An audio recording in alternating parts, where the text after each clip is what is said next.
¿Cómo les va? ¿Qué tal? Bueno, bienvenidos a otro Mates con Historia. Espero que estén bien. Les agradezco los comentarios. Es impresionante la cantidad de vistas que han tenido nuestros últimos videos, nuestros últimos Mates con Historia, dedicados a temas tan disímiles como el último, el combate de Bororé, ¿se acuerdan? 11 de marzo de 1641. Hoy de alguna manera vamos a continuar porque nos quedó mucho en el tintero. O el video dedicado a la presidenta constitucional derrocada en 1976, María Isabel Martínez de Perón, María Estela Martínez de Perón, Isabel Perón, más conocida, ¿no? Quiero agradecerle, miren qué linda remera que tengo, una remera que ha tenido la gentileza de mandarme gente de provincia de Buenos Aires. Le agradezco a Alejo Preite. Él tiene un emprendimiento que se llama Caudillos y Valientes. Hacen este tipo de remeras, frases de San Martín, alusiones a hechos históricos. Bueno, en este caso, como verán, a mí me gustó particularmente el diseño, las cadenas de la Vuelta de Obligado, ese combate que definió nuestra lucha por la soberanía de los ríos interiores, 20 de noviembre de 1845. Así que le agradezco a Alejo y a sus colaboradores en Caudillos y Valientes. Me parece una hermosísima iniciativa, la comparto con ustedes. Recuerden siempre esto, si un globalismo apátrida como en el que nos enfrentamos o en el que nos vemos envueltos hoy, todos los pueblos, pero particularmente los pueblos iberoamericanos, fomenta la disolución del individuo desvinculado de todo tipo de idea de comunidad, familia, fe, sindicato, regiones, sentimiento patriótico, entonces los que tenemos sentimientos patrióticos debemos hacer todo lo contrario, es casi una máxima, ¿no? Y por eso está bueno que nuestro patriotismo se revista de ciertas formas exteriores. A lo mejor en otras épocas hubiera quedado como cierto exhibicionismo o algo totalmente superfluo.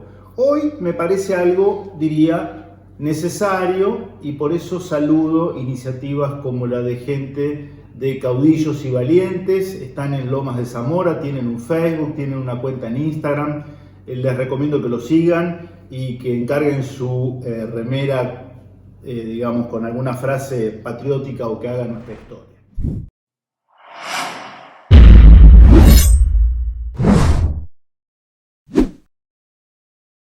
Bueno, ¿se acuerdan que en el Mates de la semana pasada hablamos de esta famosa batalla?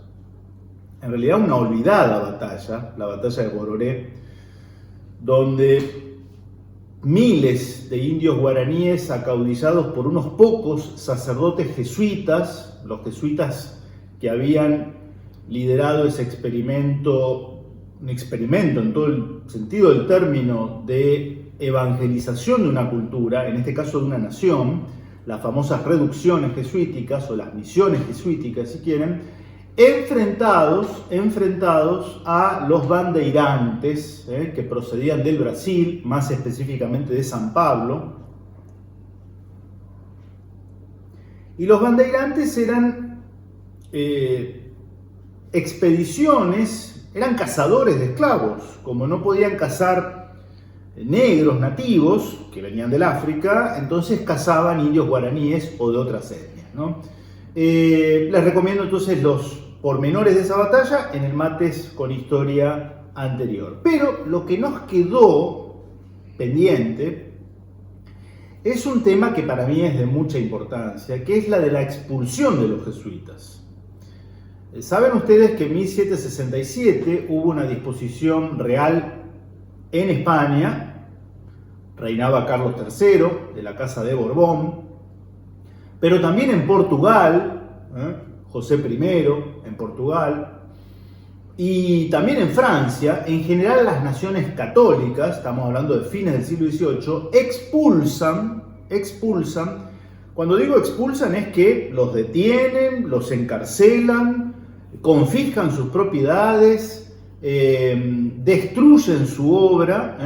Me estoy refiriendo a la Compañía de Jesús, es el nombre oficial de los jesuitas.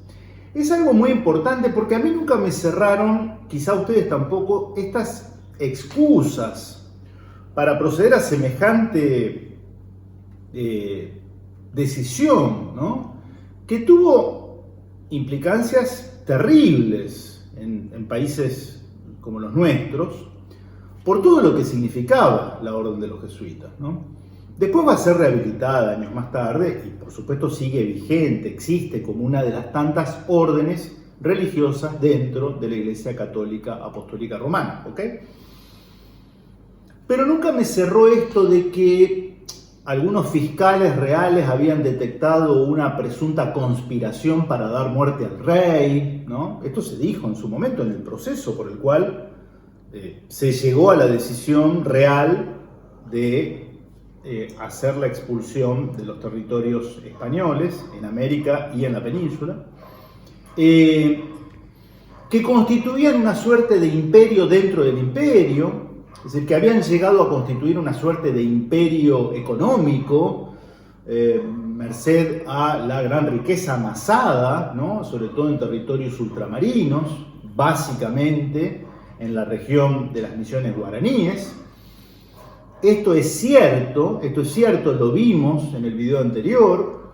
Las reducciones jesuíticas eran un modelo social, ¿no? Modelo social, llegó a haber 40 pueblos guaraníes, en los cuales la norma era la convivencia pacífica de 10.000, 20.000 indígenas con uno o a lo sumo dos sacerdotes jesuitas.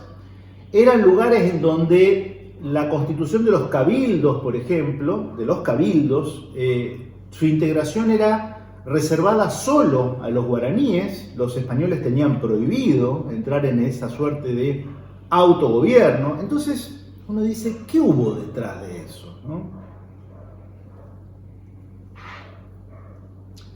Porque hay algo que yo ya les tiro como para ir reflexionando. Los jesuitas estaban en los territorios españoles en América desde fines del siglo XVI y van a ser expulsados a fines del siglo XVIII. Es decir, era una orden ya asentada, conocida. Habían construido colegios, universidades en toda América. No eran una orden desconocida para España, ni para Europa, ni para América.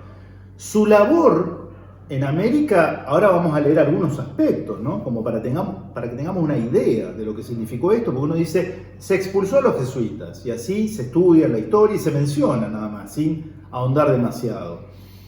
Bueno, un momentito, ¿por qué? ¿Qué interés había en que se expulsara esta orden dentro de la Iglesia Católica, ¿no?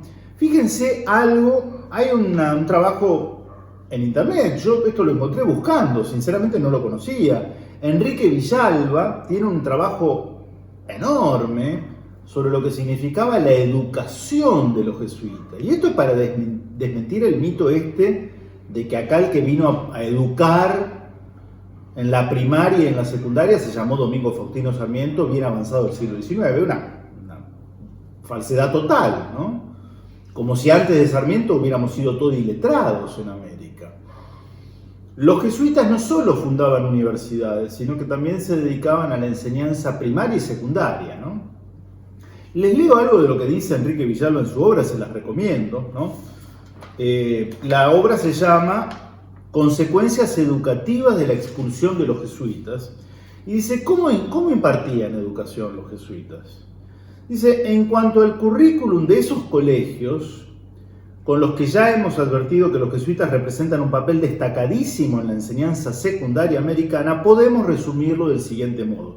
Les leo brevemente un par de párrafos, ¿no? 3 años de gramática, 1 de humanidades en sentido estricto y un último de retórica componían el currículum de humanidades en sus colegios secundarios. En el caso de las misiones guaraníes, porque los jesuitas van a estar no solo en Paraguay, van a estar en toda América, ¿no? Es cierto que podría decirse que en su colegio, en la ciudad de Buenos Aires, se va a educar un poco la élite porteña. Pero en lo profundo de la selva paraguaya, en las reducciones jesuíticas, claramente a los que educaban eran la población guaraní, ¿sí? Digo, para tener en cuenta. En la gramática, a su vez, se cursaba primero ínfima, en la que se hacía una introducción a la sintaxis latina, adquiriéndose sus rudimentos, el latín, ¿no? Las declinaciones o la conjugación de verbos regulares, sirviéndose para ello, por ejemplo, de las cartas ciceronianas más accesibles. Y después de recibir las lecciones de ínfima, se pasaba a media. Esto en las reducciones jesuíticas, ¿sí? En esas clases se procuraba ofrecer un dominio mucho más amplio y profundo de la gramática latina, utilizando en este curso obras de Cicerón, sus cartas más destacadas y complejas, y sus obras de la amistad, de la vejez, las paradojas, además de algunas elegías de Ovidio, las obras selectas de Cátulo, etc. Si la gramática era la base de la elocuencia en las humanidades, requería el conocimiento de la lengua con propiedad y dominio. En las prelecciones se enseñaba la filosofía de las costumbres de Cicerón, las obras de historiadores latinos como César, Salustio, Tito Livio o Curcio. Se completaba todo ello en el segundo semestre con la enseñanza de la retórica del padre Suárez y de algunos discursos de Cicerón resumidos por el profesor. Comparen ustedes con la actualidad educativa, ¿sí? Esto pasaba en las reducciones jesuíticas, en el medio del continente, hace 4 siglos, ¿sí?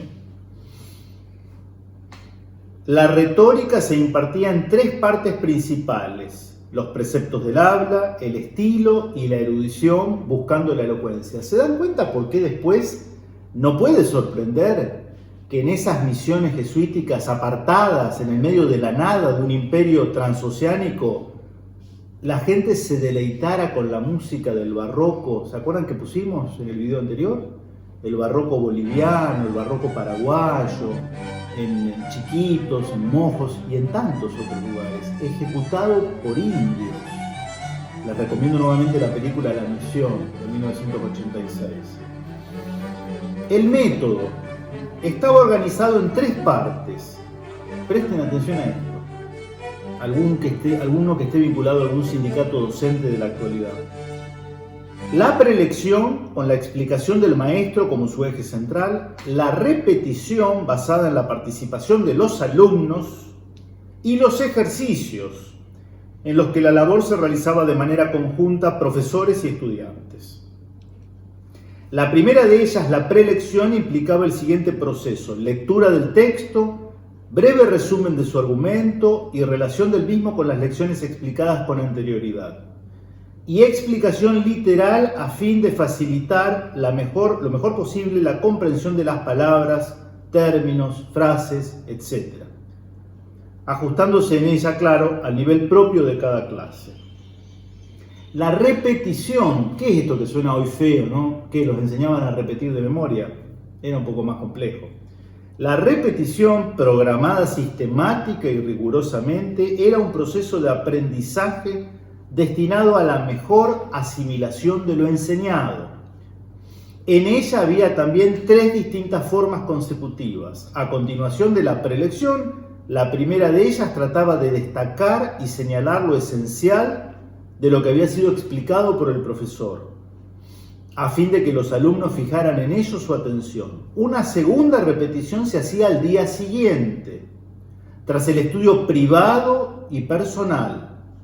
Tenía como fin poder presentar al profesor y compañeros, presten atención, las objeciones que se le formularan, de modo que quedara claro y fijado lo más importante y útil. Se debatían los textos clásicos.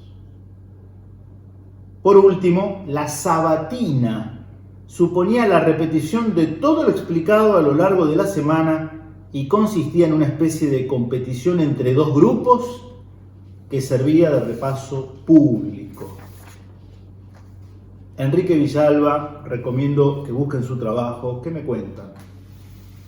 Esa era la enseñanza que se daba en América en el siglo XVII, digamos, hasta mediados del siglo XVIII. No solo los jesuitas, aclaremos, otras órdenes religiosas, los dominicos, los agustinos, los mercedarios, los franciscanos, van a tener también escuelas desde los primeros días del poblamiento de América, y van a tener muchos de ellos como destinatarios a los hijos de las familias del lugar, sean blancos, mestizos, indios, o lo que fuere.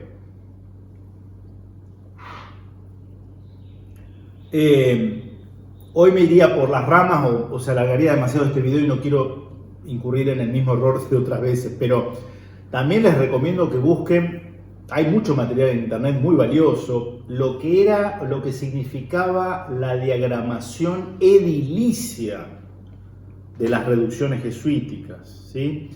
El significado de la plaza central, donde tenía lugar la vida pública de todos los pobladores, la edificación de la iglesia mayor, de las capillas menores, el lugar destinado al cabildo, el lugar destinado a las viudas, esto tan evangélico, ¿no? El cuidado de la viuda y de sus hijos por parte de la comunidad, la idea de propiedad en una clara función social, ¿no? Se caía en un colectivismo social que renegaba de los derechos individuales, entre ellos el derecho a la propiedad privada.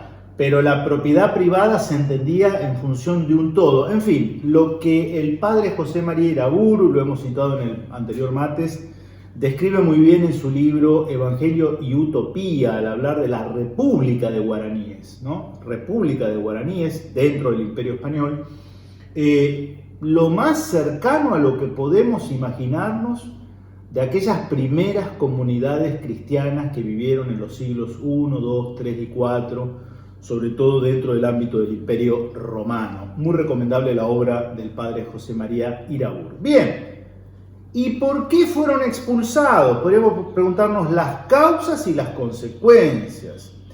Miren, yo me voy a permitir leerles a un autor que yo ya he traído en otras ocasiones, Vicente Sierra, tiene una historia de la Argentina de 10 tomos, para mí lo más documentado de historia argentina, Vicente Sierra, porque insisto, esto del complot pergeñado para matar al rey, esto de la supuesta existencia de un imperio jesuítico dentro del imperio español, del imperio portugués, del reino de Francia, siempre me sonó medio a forzado, ¿no? Es como si hoy se acusara a una multinacional de tener demasiada riqueza dentro de los límites de un Estado nacional. Podrá haber alguna regulación, debería haber alguna regulación en materia económica, pero su expulsión de las fronteras del país en donde producen esa riqueza suena como descabellado, ¿no? ¿Qué nos dice Vicente Sierra con relación a la expulsión? Bueno, primero dice algo importante a tener en cuenta. Estamos a fines del siglo XVIII. España ya no es más gobernada por la Casa Real que le dio esplendor y que fue quien parió el Imperio Español transoceánico, es decir, la Casa de los Habsburgo, desde 1500, podríamos decir, hasta 1700, esos 2 siglos iniciales. Desde 1700 gobiernan España los Borbones, una familia de origen francés, es decir, los que habían sido históricamente los archienemigos de España, están en el trono español. Están en el trono español y es con Carlos III con quien se va a llevar a cabo la expulsión de los jesuitas. A Carlos III se lo tiene como el gran reformador, ¿no? El gran innovador, un monarca absolutista, sí, pero que introdujo necesarias reformas en la administración imperial. Yo siempre dudé de eso y de hecho, ahondando en algunos estudios, siempre entendí que lo que vino a hacer fue a cambiar el sentido del imperio. Por ejemplo, una palabra que nunca había estado en el léxico oficial, en los documentos oficiales de España, desde el descubrimiento de América hasta 1700, la palabra colonia, aparece subrepticia y tímidamente a partir de 1700, y ya a mediados del siglo XVIII, el Estado metropolitano con corte en Madrid asume la relación entre una metrópoli y sus colonias. Y no espera de sus colonias otra cosa más que de lo que se espera siempre de una colonia por parte de una metrópoli, es decir, suministrar materia prima barata y estar siempre un escalón por debajo en cuanto a consideración jurídica y política respecto de la metrópoli. Eso era desconocido en España y en América durante 2 siglos cuando gobernaron los Austria o Habsburgo.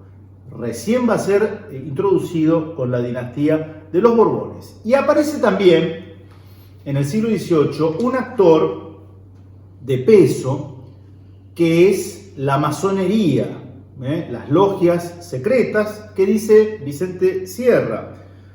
Dice lo siguiente, porque se vincula con el tema que tratamos hoy. Ninguno de los historiadores de la masonería española, dice Vicente Sierra, deja de reconocer, por lo menos hasta 1760, este es un dato interesante, por lo menos no deja de reconocer que por lo menos hasta 1760 dependió de la de Londres, que la masonería española dependió de la de Londres, a la que prestaba obediencia y cuyas órdenes e instrucciones se seguían al pie de la letra.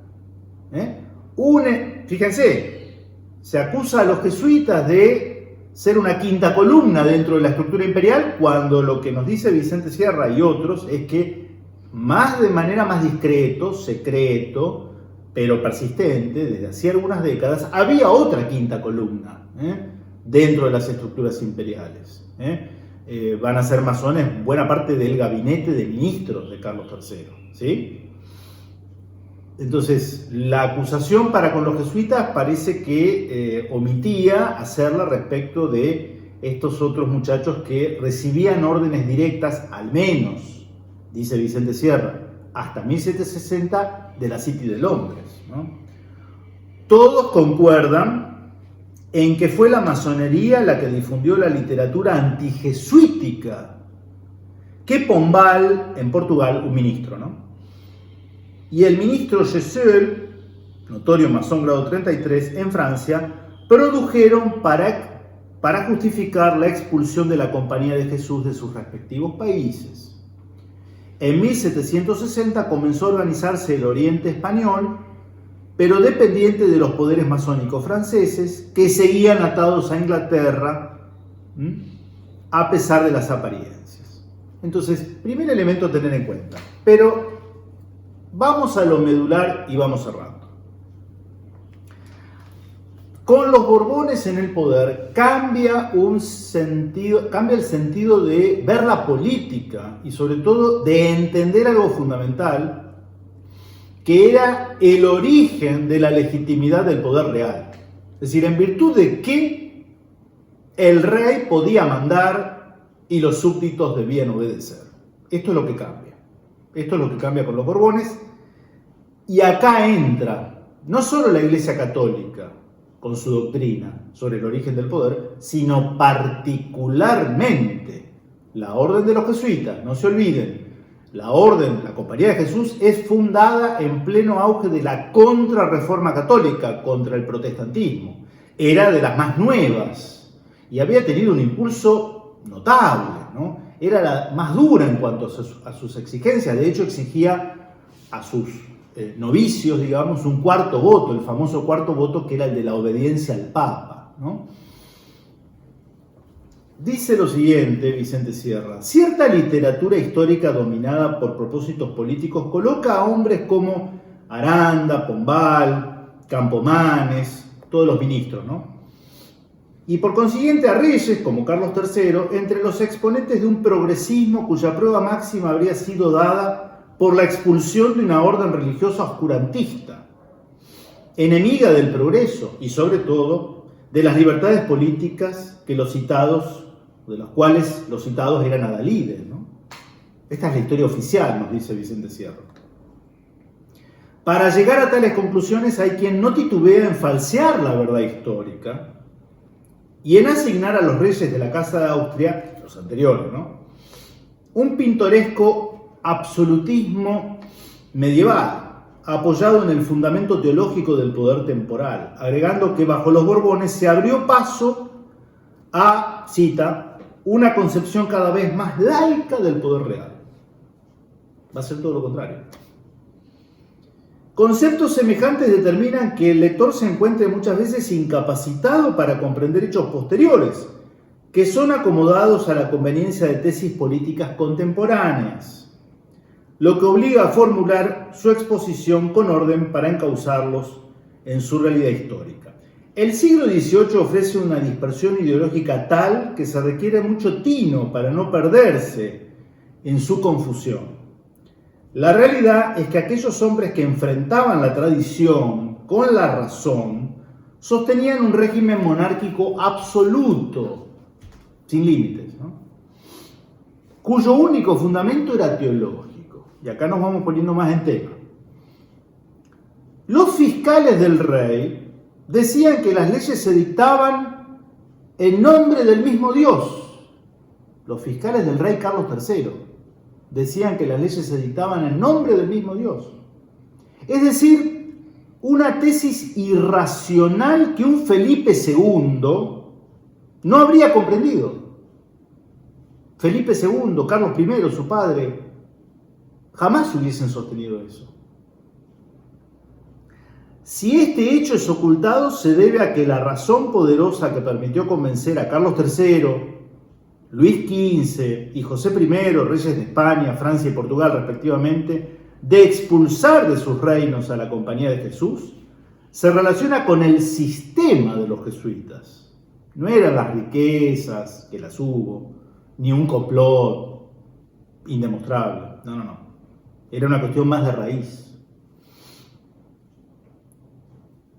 Al que se tachaba a este sistema de alentar el asesinato de los reyes y el levantamiento de los pueblos, sofisma que oculta la posición verdadera de la Compañía de Jesús, que por su adhesión al papado no admitía el sometimiento de la Iglesia al Estado, y por sus doctrinas era enemiga del absolutismo monárquico. Por eso sus enemigos son los protestantes, los masones y los aduladores de los reyes o regalistas. Y cita una carta de un tal Eusebio Llano Zapata. Dice: en carta posterior se advierte que lo maligno, nefasto y condenado en los jesuitas eran sus concepciones políticas, que discutían a los reyes el derecho de ejercer el poder absoluto. Eso le discutían a los reyes. Y que negaban que tuviera la realeza por derecho divino, sosteniendo que el depositario de la soberanía era el pueblo. En efecto, Llano Zapata informaba a su amigo que en París, por mano del verdugo, se habían arrojado a la hoguera pública las obras de los padres Mariana, Suárez, Belarmino, etc. Es decir, libros que sostenían doctrinas populistas sobre la soberanía. Es decir, la cuestión de fondo la hemos tratado en un video que está en el canal de YouTube del Centro de Estudios de Historia Constitucional Argentina, el CECA, lo pueden buscar, les vamos a dejar el link. Yo tuve oportunidad de ahondar y fue una disertación un poco más extensa. El problema de fondo era un problema político, porque los jesuitas y en general la Iglesia, no solo los jesuitas, en general la Iglesia, habían desde las mentes de teólogos y juristas como los nombrados, Francisco de Vitoria, Mariana, Francisco Suárez, en la Universidad de Salamanca, estamos hablando de 1540, 1550, habían establecido la distinción entre un gobierno absolutista, es decir, que el rey gobierna porque recibe su poder directamente de Dios, y ellos se habían desmarcado de esa posición típica del absolutismo monárquico francés e inglés, y habían establecido el criterio del origen divino, de la voluntad popular, pero que Dios, como origen del poder, ese poder se lo delega, se lo transfiere al pueblo en su conjunto, y es el pueblo quien le delega el poder del cual es titular al monarca. Esto es un enorme paso que evita caer en la confusión de creer que durante la monarquía de los Austrias, durante 2 siglos, estuvimos sometidos a una monarquía de tipo absolutista, que daba por sentado el origen divino del poder real y que éste no tenía límites, más que lo que el propio monarca juzgara conveniente. No, eso no era propio de la España del 1500 al 1700. Sí va a ser propio de la España borbónica a partir de 1700, y esa España borbónica, en ese absolutismo que incluso pretendía, por supuesto, anexar como una rama más del Estado a la propia Iglesia Católica, va a encontrar la resistencia de esta, y por eso la orden de los jesuitas, la experiencia de los jesuitas va a ser necesaria removerla. La realidad es que en 1767 todo eso que hemos estado viendo en estos 2 mates con historia quedó desbaratado, empezó a convertirse en ruinas, como son las actuales ruinas que nosotros visitamos en tren turístico, y esos indios que leían a Virgilio, que reflexionaban sobre Cicerón en el medio de la selva, que ejecutaban y se deleitaban con música barroca, con instrumentos musicales fabricados por ellos mismos, y que en muchos casos se ha demostrado eran superiores a los hechos en Viena o en Praga, fueron condenados a volver lentamente a su salvajismo en el medio de la selva, a volverse nuevamente pueblos nómades que vivían de la caza o que sobrevivirían de la caza y de la pesca. Así es como los va a encontrar décadas después José Gervasio de Artigas, que tuvo el tino de poder acaudillarlos en la lucha por recuperar algo de esa dignidad pisoteada con un decreto como el de 1767 por parte de un déspota ilustrado que lamentablemente gobernó a ambos lados del océano. Bien, espero que hayan disfrutado, les agradezco las suscripciones, los comentarios, les pido que sigan difundiendo, contáctense con gente como Caudillos y Valientes, el amigo Alejo en Lomas de Zamora, y vean qué remera les interesa, les gusta. Yo ya tengo la mía, como verán, y cada tanto la voy a usar acá en Mates con Historia. Que estén bien.